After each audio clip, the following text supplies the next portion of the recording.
Good evening friends. आज की इस वीडियो में हम बात करेंगे टाइफॉइड फीवर क्या है और ये बीमारी हमारे शरीर में कहाँ पर नुकसान करती है और इसके सिम्टम्स क्या क्या हैं। सबसे पहले हम बात करते हैं टाइफॉइड बीमारी है क्या।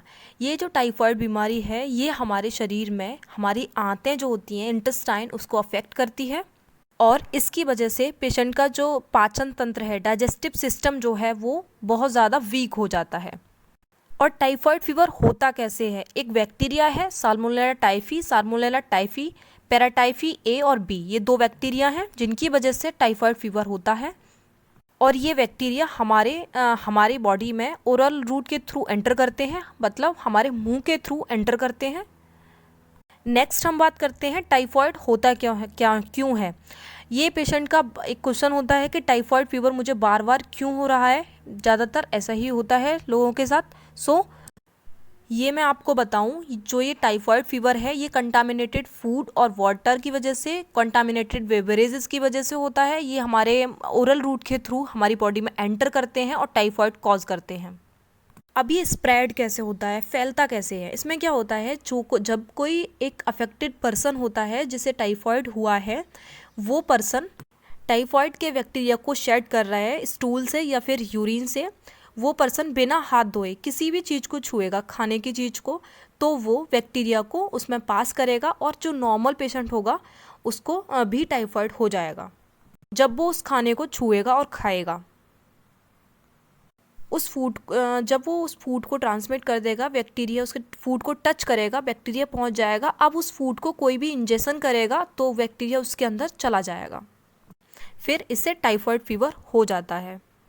एक्चुअली में होता क्या है, जो पेशेंट हैं जो टाइफॉइड फीवर के कैरियर्स हैं, जिन्हें टाइफॉइड हुआ है, वो पर्सन जब भी किसी चीज़ को छूते हैं उन्हें खुद नहीं पता कि वो टाइफॉइड बैक्टीरिया से अफेक्टेड हैं, क्योंकि उनमें वो सिम्टम्स शो नहीं कर रहे हैं, लेकिन उनके अंदर टाइफॉइड का बैक्टीरिया होता है और वो अफेक्टेड होते हैं। ज़्यादातर केसेस में यही होता है। इसीलिए जब भी आप बाहर खाना खाने जाएं या घर पर खाना खाएं तो क्लीन और हाइजीनिक जगह होनी चाहिए। और जो भी आपका फूड वेंडर है उसे हाथ धोने के लिए कहें, खाना बनाने से पहले वो हाथ धोए, इसका आपको ध्यान रखना है। और इसके अलावा ये हैंड टू माउथ ट्रांसमिशन से भी फैलता है, और ये तब फैलता है जब कोई कंटामिनेटेड टॉयलेट, जहाँ इंडिविजुअल कोई जाएगा जहाँ पर बहुत सारे टाइफॉइड बैक्टीरिया फैले हुए हैं, और वहाँ कोई इंडिविजुअल गया और उसने बाहर आके अपने हाथ अच्छे से क्लीन नहीं किए और उन्हीं हाथों से उसने खाना खाया या कुछ भी खाने की चीज़ छुई और खा ली,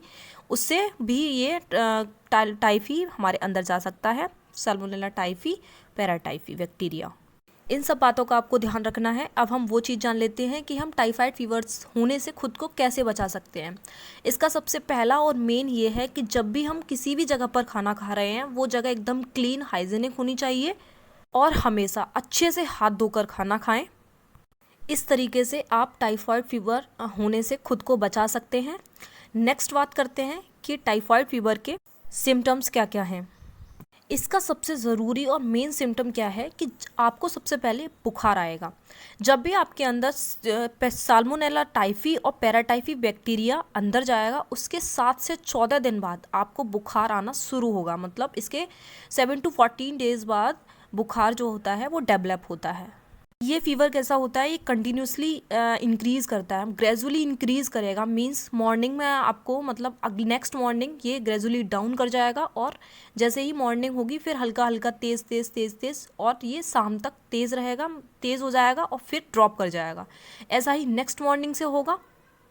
और सेकंड, पहले हफ्ते में पेशेंट को पेट में दर्द रहेगा, पेट में दर्द होने लगता है, और ये दर्द पेट के जिस साइड दर्द, मतलब उसको छूने से भी ये दर्द बढ़ जाता है, और पेट के राइट साइड है, इसका दाहिना साइड है, उस साइड ज़्यादा दर्द होता है।